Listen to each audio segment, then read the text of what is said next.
अब हर खबर पर होगी हमारी नजर।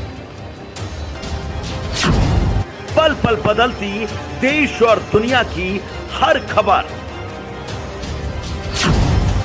पाइए सीधा अपने मोबाइल पर। नमस्कार, मैं विक्रम और आप देख रहे हैं हंगामा टाइम्स न्यूज। देश दुनिया की तमाम बड़ी खबरों को देखने के लिए हमारे चैनल को सब्सक्राइब करें और कमेंट बॉक्स में अपनी अमूल्य राय जरूर दें। देश दुनिया की तमाम बड़ी खबरों पर आइए डालते हैं नजर इस वक्त की बड़ी बुलेटिन में, जहां दिखाएंगे आपको कि आखिर उत्तर प्रदेश के विभिन्न जनपदों में किस तरह की बड़ी बड़ी घटनाएं घटित हुई।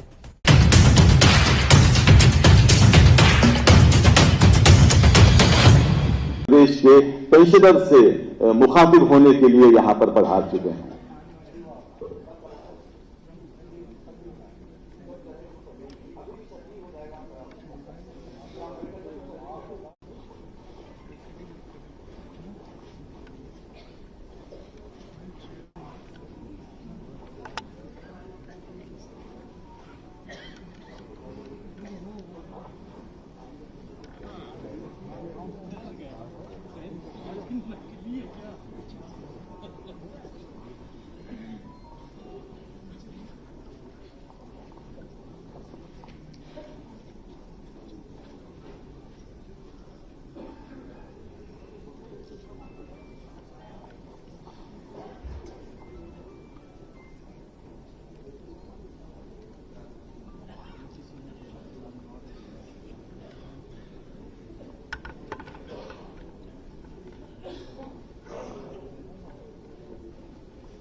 गाड़ी चलाते हुए दौड़ते हुए कूदते हुए फांदते हुए थक जाते हुए सो भी जाते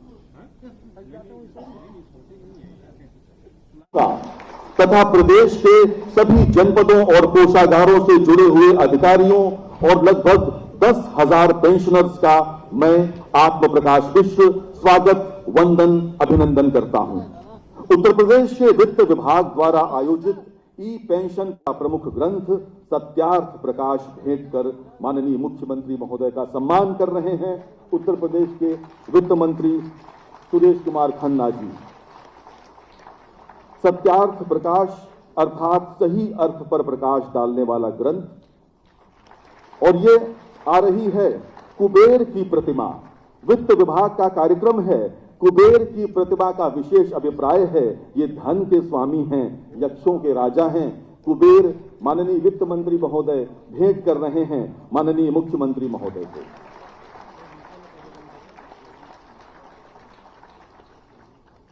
और मैं अब अनुरोध करूंगा उत्तर प्रदेश के मुख्य सचिव माननीय श्री दुर्गा शंकर मिश्र जी से कृपया उप मुख्यमंत्री श्री केशव प्रसाद मौर्य जी का सम्मान करें, उन्हें अंग वस्त्र भेंट करें और सत्यार्थ प्रकाश की एक प्रति माननीय उप मुख्यमंत्री महोदय को भेंट करें। उत्तर प्रदेश के मुख्य सचिव महोदय उप मुख्यमंत्री महोदय का सम्मान करते हुए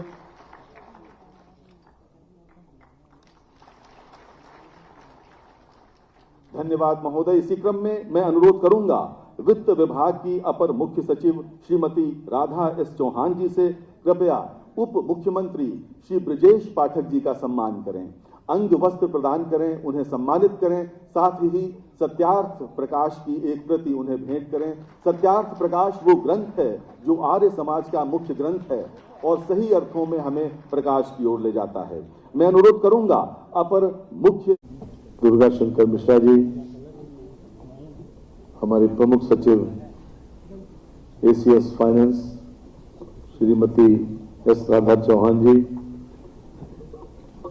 अपर मुख्य सचिव सूचना श्री सहगल जी, मंच पर उपस्थित अन्य अधिकारीगण और मेरे समक्ष उपस्थित सभी सम्मानित बहनों और भाइयों, पेंशन धारकों,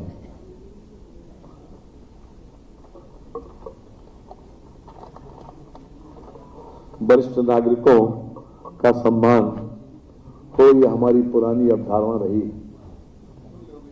और माननीय मुख्यमंत्री जी ने पूरी संवेदनशीलता के साथ जो आज कार्यक्रम जिस प्रकार से ई पेंशन पोर्टल का शुभारंभ होने जा रहा है, यह आज उसी संवेदनशीलता का परिचायक है कि हमारे वृद्धजनों को किसी प्रकार का कोई कष्ट न हो जो लोग पेंशन प्राप्त करने जा रहे हैं। बहनों और भाइयों, आज मैं मंचासीन अपने माननीय मुख्यमंत्री जी और दोनों मुख्यमंत्री जी का विशेष रूप से स्वागत और अभिनंदन करता हूं। इस कार्यक्रम में प्रधानमंत्री जी के डिजिटल इंडिया के मंत्र की परिणति वास्तविकता की वास्तव में उसकी परिणति हो रही है जो प्रधानमंत्री जी ने डिजिटल इंडिया का मंत्र दिया था। मुख्यमंत्री द्वारा शासन स्तर पर लगातार इस सूचना और प्रौद्योगिकी को बढ़ावा दिया जा रहा है। जैसा कि हम सब जानते हैं कि पिछले वर्ष ही हमने पेपरलेस बजट विधानसभा हेलो पेंशन। मित्रों, आप सब ये जानने को उत्सुक होंगे कि भला ये ई पोर्टल कैसे काम करेगा, इसकी खास बातें क्या क्या हैं। तो इन सभी प्रश्नों के उत्तर के रूप में अब आपको हम दिखाने जा रहे हैं ई पेंशन पोर्टल पर आधारित एक लघु फिल्म। आइए देखते हैं।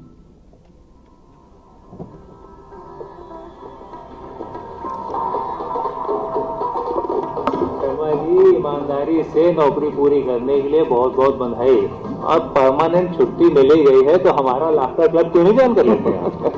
सही कहा, अब सेहत पे ही ध्यान देना पड़ेगा, वेट भी तो कम करना है भाई। अरे शर्मा जी, अब आप अपने वजन की चिंता मत कीजिए, क्योंकि पेंशन के लिए चक्कर लगा लगा कर आपका वजन वैसे ही कम हो जाएगा। लगता है कि आप कुछ भूल रहे हैं। यूपी में योगी सरकार है, वो भी डबल इंजन वाली। योगी जी ने हम रिटायर्ड कर्मचारियों के मानसिक और आर्थिक परेशानी से बचाने के लिए पूरी प्रक्रिया को ही ऑनलाइन कर दिया। अब आसान और सुगम तरीके से 4 चरणों में पेंशन सीधे बैंक खाते में प्राप्त होगी। पहला चरण, सेवानिवृत्त के 6 माह पूर्व रजिस्ट्रेशन और आवेदन किया जाना। दूसरा चरण, वीडियो कार्यालय द्वारा पेंशनर के आवेदन की जांच कर 30 दिन के अंदर पीपीओ जारी करने वाले अधिकारी को अग्रसारण। तीसरा चरण, पीपीओ जारी करने वाले अधिकारी के द्वारा 30 दिनों के अंदर पीपीओ जारी करना, यानी 90 दिनों के अंदर रिटायरमेंट से 3 महीने पहले पूरी प्रक्रिया पूर्ण। चौथा चरण, नियत तिथि को कोषागार द्वारा पेंशनर के खाते में पेंशन का ऑनलाइन भुगतान। और सबसे बड़े फायदे की बात तो ये है कि पूरी प्रक्रिया कॉन्टैक्टलेस, यानी बिना किसी मानव हस्तक्षेप के। पेपरलेस सत्यापन के लिए कोई कागज जमा नहीं करना होगा। कैशलेस पेंशन सीधे बैंक खाते में। इस पोर्टल पर पेंशनरों को अन्य महत्वपूर्ण सेवाएं भी उपलब्ध कराई जाएंगी, जैसे चिकित्सा व्यय प्रतिपूर्ति, पारिवारिक पेंशनर्स विवरण में संशोधन, बैंक खाता निवास का पता व नॉमिनी में परिवर्तन, पीएडीए का भुगतान। जिनके लिए पहले रिटायर्ड कर्मचारियों को ऑफिसों के चक्कर लगाने पड़ते थे और कागजी कार्रवाई में बहुत समय लगता था। भाई वाह, पहले तो लोगों की चप्पलें गिर जाती थी, चप्पलें, और अब पेंशन सीधे जाता है। कमाल है भाई, कमाल है। मोदी जी और योगी जी। जी हाँ, पारदर्शी एवं भ्रष्टाचार मुक्त व्यवस्था से जीवन हुआ आसान। माननीय मुख्यमंत्री योगी आदित्यनाथ द्वारा ई पेंशन पोर्टल का शुभारंभ। और अब वो समय आ गया है जिसकी प्रतीक्षा हम सब बहुत देर से कर रहे थे। मैं अत्यंत विनम्रता पूर्वक अनुरोध करूंगा माननीय मुख्यमंत्री महोदय से कि कृपया माउस क्लिक करके ई पेंशन पोर्टल का उद्घाटन करें और आप सब तालियों के साथ स्वागत करें इस योजना का।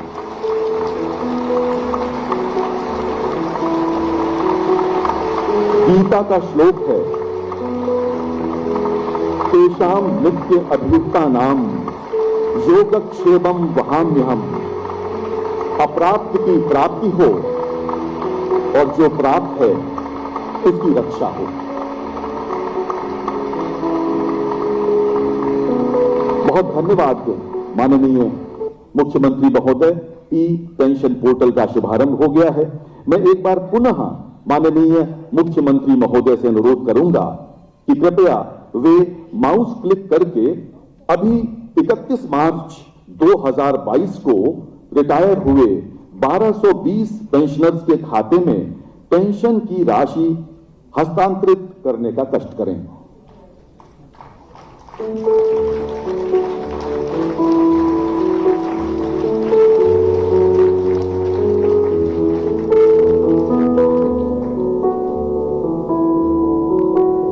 आप देखें कि इसी 31 मार्च को जो 1220 पेंशनर्स रिटायर हुए थे उनके खाते में राशि हस्तांतरित हो रही है।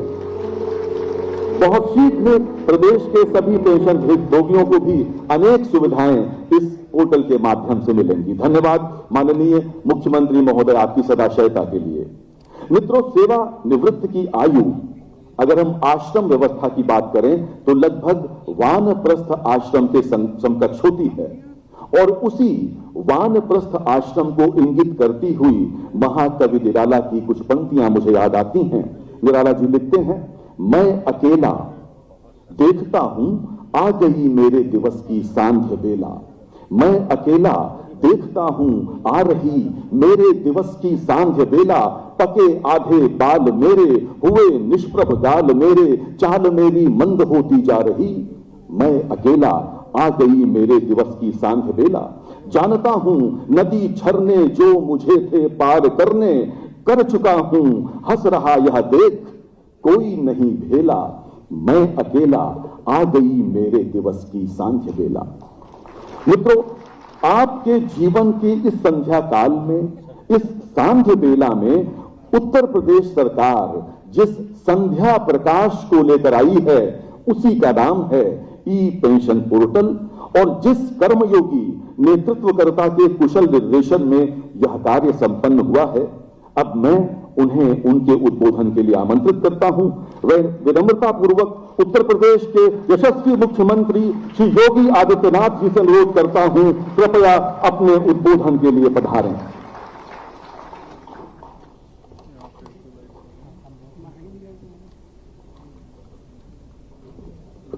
ई पेंशन पोर्टल के शुभारंभ के आज के इस कार्यक्रम में मंच पर उपस्थित प्रदेश सरकार में मेरे वरिष्ठ सहयोगी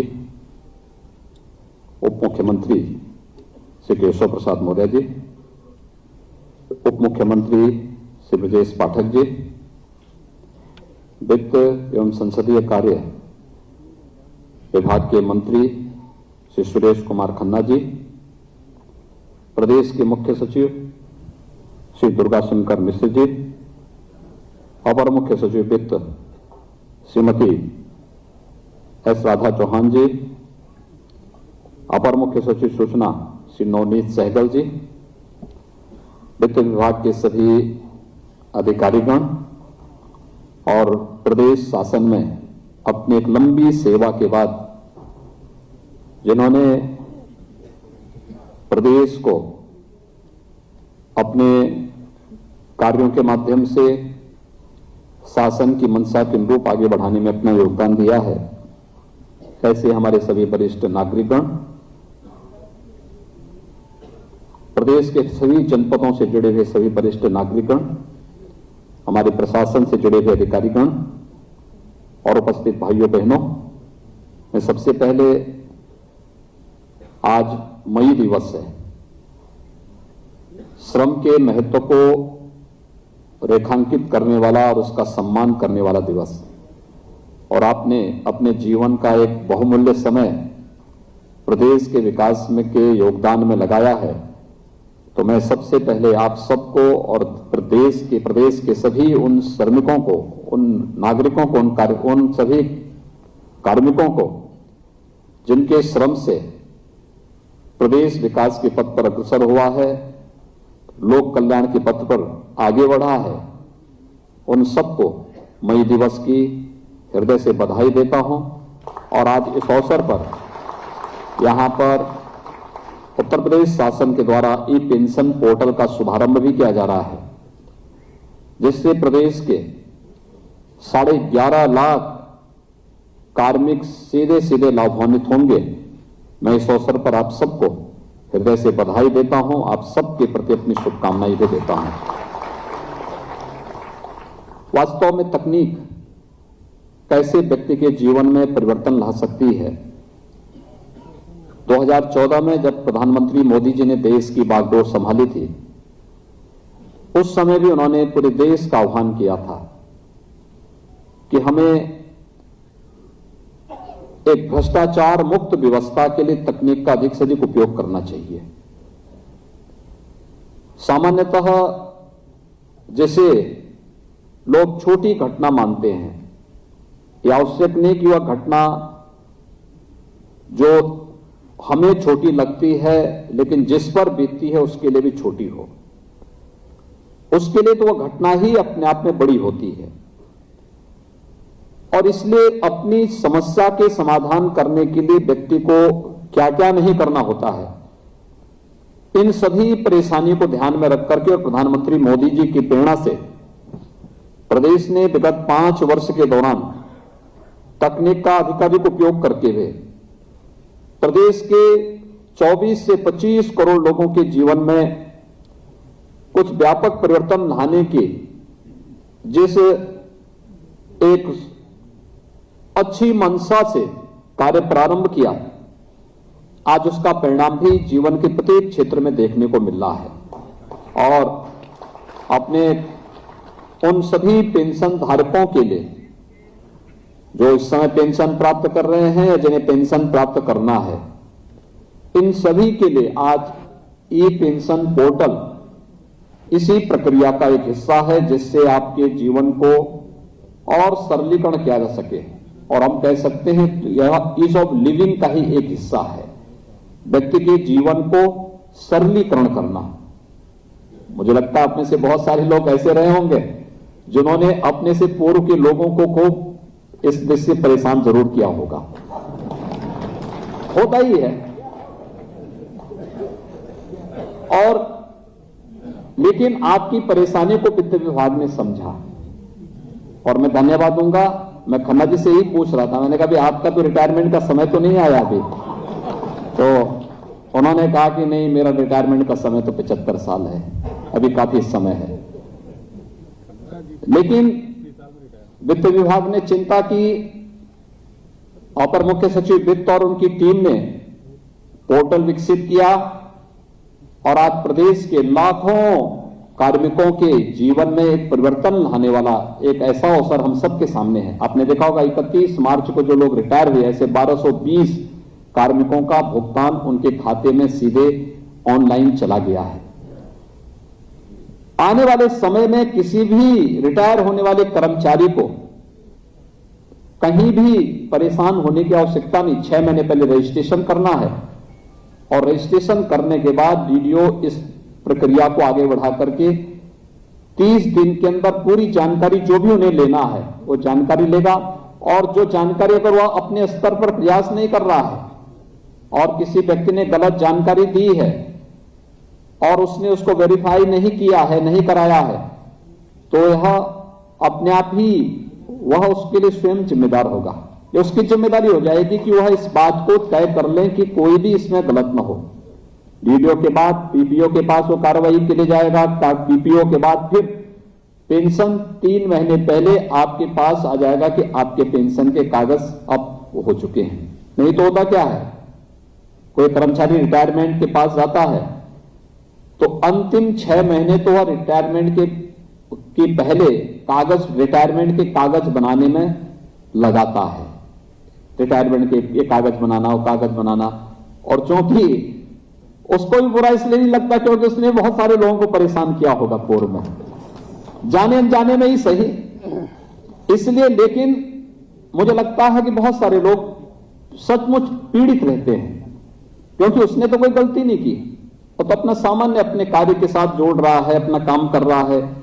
लेकिन अनावश्यक कार्यालयों का चक्कर लगाना, जिस कार्यालय में कल तक वो बॉस था आज वहां लाइन पे खड़ा हो रखा है, कैसी स्थिति होगी उसकी। आपकी इस पूरी परेशानी को समाधान करने का एक माध्यम बनाया है यहां पर वित्त विभाग ने। और अभी तो यह उत्तर प्रदेश शासन के कर्मचारियों के लिए व्यवस्था लागू की गई है, लेकिन साथ साथ अभी पुलिस विभाग को और अन्य जो विभाग इससे नहीं जुड़ पाए हैं वे विभाग भी इस प्रक्रिया के साथ अगर जुड़ेंगे तो आने वाले समय में लाखों लोग इस योजना का लाभ प्राप्त करेंगे और पेंशन के लिए किसी को भी भटकना नहीं पड़ेगा। मैं इसके लिए सबसे पहले आपको हृदय से बधाई देता हूं और अपनी शुभकामनाएं देता हूं। दूसरा सबसे बड़ी बात जो यहां पर इसकी जो उपलब्धता, वो इसकी जो सबसे अच्छी बात वो है कि कॉन्टैक्ट लेस है।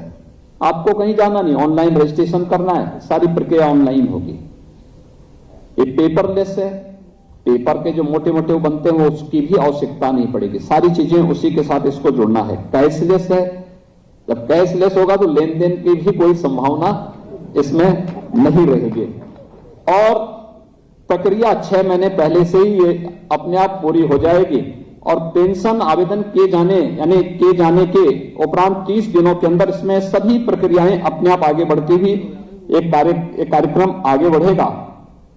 ऑनलाइन डैशबोर्ड द्वारा ये पूरी तरह अनुरक्षित भी होगा।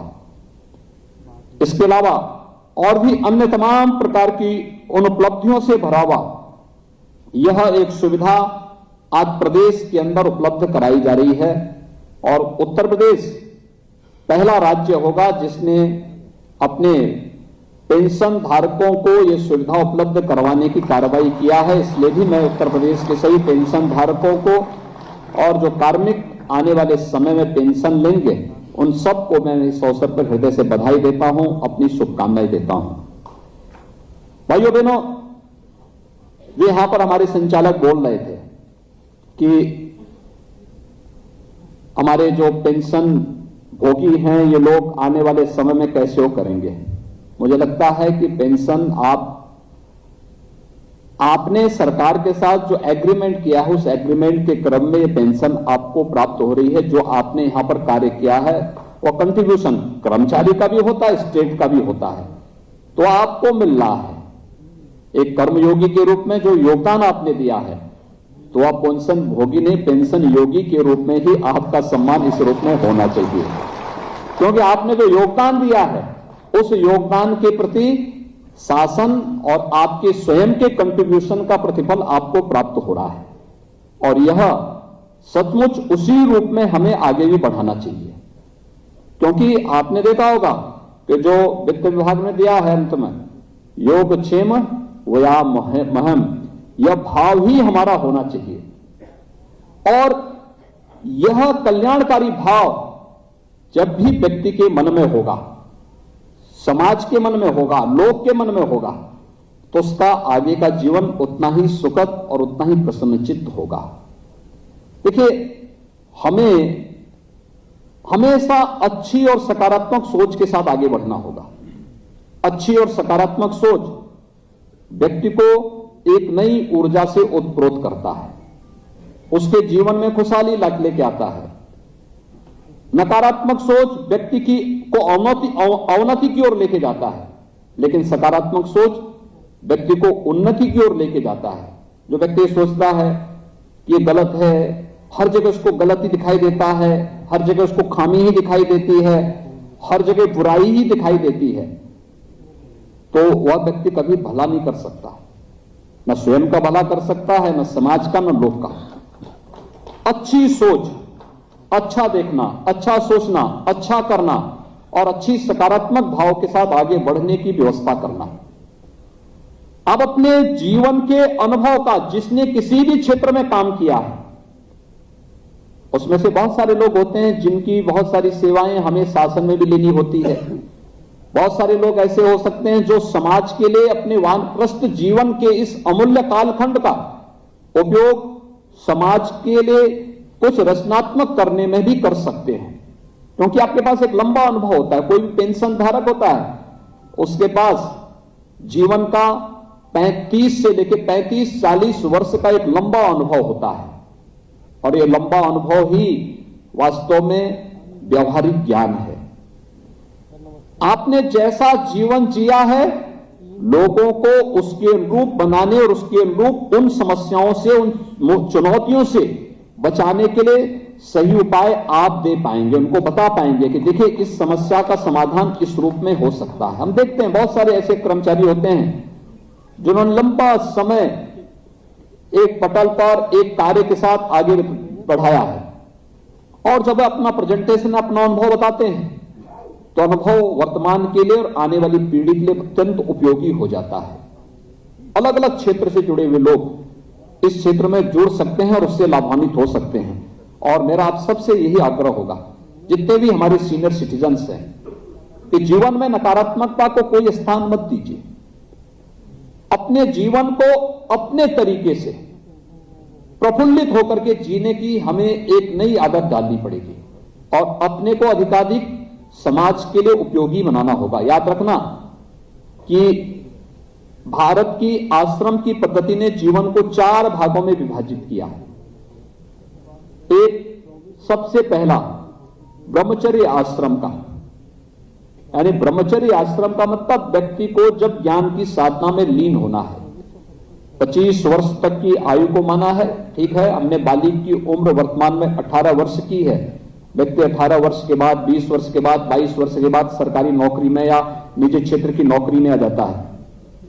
लेकिन 25 वर्ष तक की आयु ये माना गया कि व्यक्ति को सीखने जानने का एक अवसर मिलना चाहिए, उचित अवसर मिलना चाहिए, जिससे वह समाज पर निर्भर होकर के स्वयं के लिए लेता है।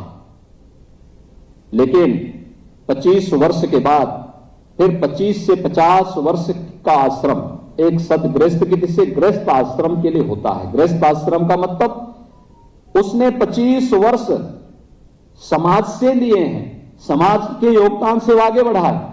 समाज का मतलब माता पिता का भी योगदान है, अभिभावक का भी योगदान है, तो भी वह समाज का योगदान कहीं ना कहीं उसमें प्रत्यक्ष अप्रत्यक्ष रूप से जुड़ती है। लेकिन अब 25 वर्ष, ये 25 वर्ष जो शेष आगे के हैं अभी, इन 25 वर्षों में उस व्यक्ति को अपने गृहस्थ आश्रम का मतलब उसने जो 25 वर्ष समाज से लिए थे, अब इन 25 वर्ष में वह अपने को पैरों पर खड़ा होने की आदत डाले, स्वावलंबन का जीवन स्वयं गुजर बसर करने की तैयारी करें और इन 25 वर्षों के लिए अपनी आजीविका के लिए मेहनत करेगा, परिश्रम करेगा, मेहनत करेगा। 25 वर्ष वानप्रस्थ के, वानप्रस्थ का मतलब आधा जो कुछ बच गया है गृहस्थ आश्रम का, उसको पूरा करने के साथ साथ समाज के लिए भी कंट्रीब्यूशन के लिए अपनी तैयारी करना। जैसे 25 साल आपके ब्रह्मचर्य आश्रम के बताए, ज्ञान अर्जन के बताए गए हैं, उन 25 वर्ष आप ज्ञान अर्जन में ही नहीं लगाते। अब 20 से दिनचर्या शुरू करते हैं, 18 वर्ष की उम्र में ही शुरू कर देता है, कोई 20 साल में, कोई 22 साल में, कोई 23 साल में, तो वह इधर भी उसने कुछ बोनस में उसने लेना शुरू कर दिया गृहस्थ आश्रम का। अभी से वह स्वावलंबन की ओर अग्रसर हो रहा है। तो ऐसे ही वानप्रस्थ का होता है, गृहस्थ आश्रम का बचे हुए कार्यों को भी हम संपादित करने के साथ साथ समाज पर आश्रित होने का, समाज पर आश्रित नहीं बल्कि समाज को भी खड़ा करने के लिए हम आगे बढ़ते हैं। आपका यह समय पूरी तरह वानप्रस्थ का होगा, सीनियर सिटीजन्स का यह समय वानप्रस्थ का होता है। अपने पारिवारिक दायित्व का निर्वहन करते हुए भी हम समाज के लिए भी कुछ योगदान दे सके। अलग अलग क्षेत्र में अलग अलग व्यक्ति दे सकता है, कोई शिक्षा के क्षेत्र में दे सकता है, कोई स्वास्थ्य के क्षेत्र में दे सकता है, कोई गांव में गरीब कल्याण के क्षेत्र में दे सकता है। शासन की योजनाओं से आप जुड़े रहे हैं तो शासन की योजनाओं का लाभ गांव के लोगों को भी उपलब्ध करवाने में अपना योगदान दे सकते हैं, मोहल्ले के लोगों को दे सकते हैं, स्वच्छ भारत अभियान के साथ जुड़ सकते हैं, या जल संरक्षण के क्षेत्र में कार्य के साथ जुड़ सकते हैं, बेटी बचाओ बेटी पढ़ाओ के साथ हम जुड़ सकते हैं। शासन की विभिन्न योजनाओं का लाभ देने में भी हम अपना योगदान दे सकते हैं। और फिर शेष जीवन के 25 वर्ष, अगर एक व्यक्ति 100 साल जीता है तो शेष जीवन पूरी तरह समाज को समर्पित करते हुए कि अब मेरा अपना कुछ नहीं, जो भी होगा उस समाज के लिए होगा। और लोक के लिए समर्पित करते हुए व्यक्ति जब आगे जिएगा तो वही व्यक्ति जीवन में सफलता के रहस्यों को उद्घाटित करते हुए मोक्ष की प्राप्ति भी करेगा, मुक्ति की भी प्राप्ति करेगा। ये एक आदर्श भारतीय जीवन दर्शन का हिस्सा है और मुझे लगता है उस दिशा में बेहतर प्रयास किए जाने की आवश्यकता है। मुझे लगता है कि नकारात्मकता व्यक्ति को कभी भी उन्नति के शिखर पर नहीं पहुंचा सकती। नकारात्मकता व्यक्ति को हमेशा अवनति की ओर लेके जाएगा, अवनति की ओर लेके जाएगा।